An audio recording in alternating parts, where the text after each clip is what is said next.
Welcome to the video of how to double your sales team conversions. So listen up. We're going to run through breaking it all down. If your sales team keeps missing the targets, listen up because this one's really, really important for you. Most people throw more training, more scripts, more pressure at their team when conversions drop. They panic. We want more sales. We're not making money. We don't have oxygen coming into the business.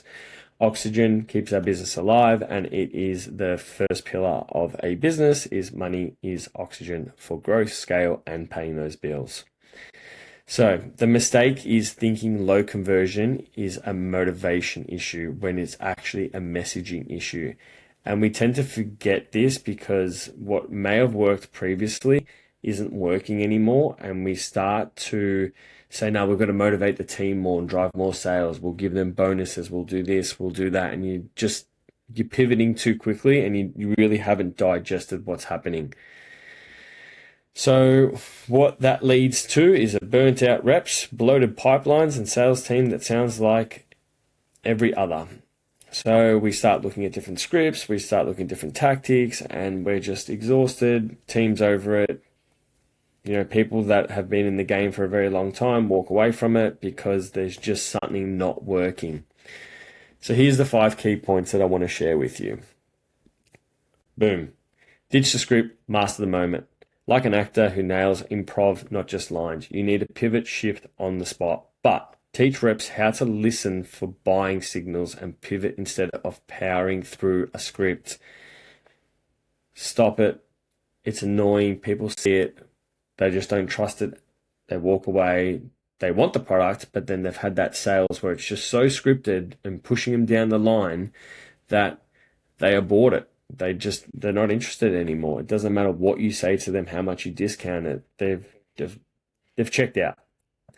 2, clarity crushes charisma. You don't need to be a wolf. You just need to be a window. Simply your offer into 3 bullet outcomes anyone can repeat. Confuse prospects, never buy. Keep it simple, keep it clean, keep it down to just 3 dot points.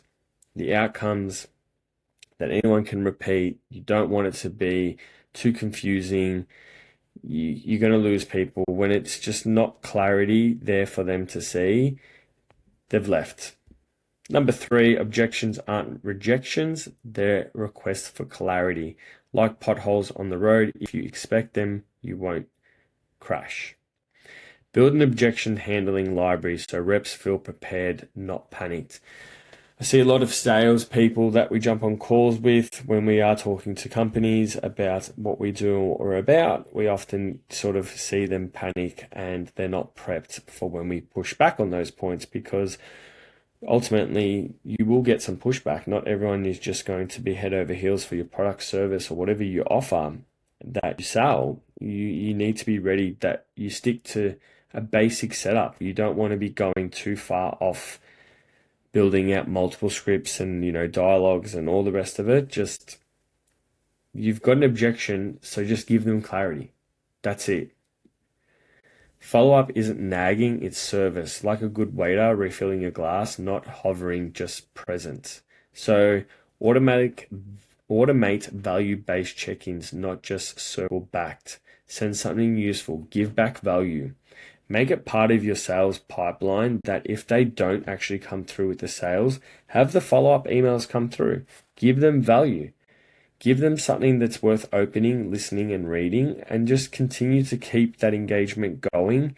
It may take 2 weeks, it may take 10 weeks, but have an email sequence, you delivering information so that they have the opportunity to come back to you.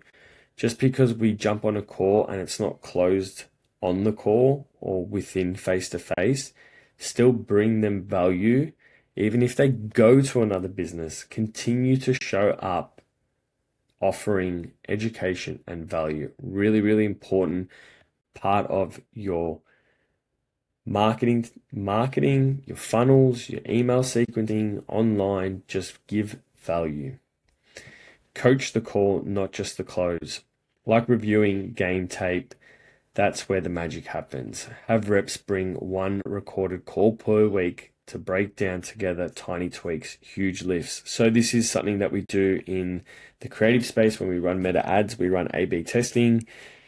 A/B testing should also be done in your sales call and your pipeline. It's really, really important that you do that. You have a recorder either on Zoom or on the phone and just explain that this is for coaching quality purposes. And what you want to do with that is basically digest it, understand what the common trend is, what they're pushing back on. And you're going to find they're either not educated enough in your product to feel confident to buy it, or they're not understanding who you are and what you're about. And that's sort of the circle back to content, where if you have a correct funnel and pipeline for your marketing or your content pillars online, you will find in your sales call the objections that are coming up that you can create content around and put it on your social media, and then put it within the lead up to your call or your email marketing to follow up, that builds out that trust. And once you start creating all these touch points, it really just creates a call that they jump on and are able to understand your sales reps. They're not feeling that pressure. You're not panicking. You're not going, we need to do this, we need to do that, we need to change the sales script. It's really just about digesting it and understanding the data to create data-driven content that works for your marketing and your social media, and you're not just doing it because you feel you have to. The right message doubles conversions, not the pressure. This sums up everything that I have mentioned about funnels, pipelines, pillars, everything. So reverse engineer it. What are your objections you're getting on the phone?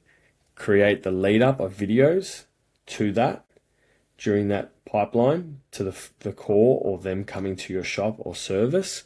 And what you want to do is then go further back and create lead magnet content that is educational, it's informative, it's trust building. And then that there at the starting point is going to lead them to that path where they create, where that transaction happens. And what it will do for you is not build up so much pressure on your sales team, because you've got people showing up, understanding who you are, what you're about, and how you operate. So it doesn't come from your sales, it comes before your sales. You haven't built that trust, you haven't got those touch points, you haven't really invested the time to understand at the sales point what you need to be doing at the top of the point. So if we look at the funnel, it obviously goes down, we look at the social media at the top, and then we look at all those touch points as they come down. Where's their friction? If it's a sales point and you've gotten them there, why are they coming through that? You need to be looking at the calls, you need to be looking at the Zoom meetings, you need to be understanding why. So, unlocking a high conversion through strategic media, book your strategy session here. So on this call, links below, book in a date, time that suits you. Within my calendar, we run through what we have, which is a funnel.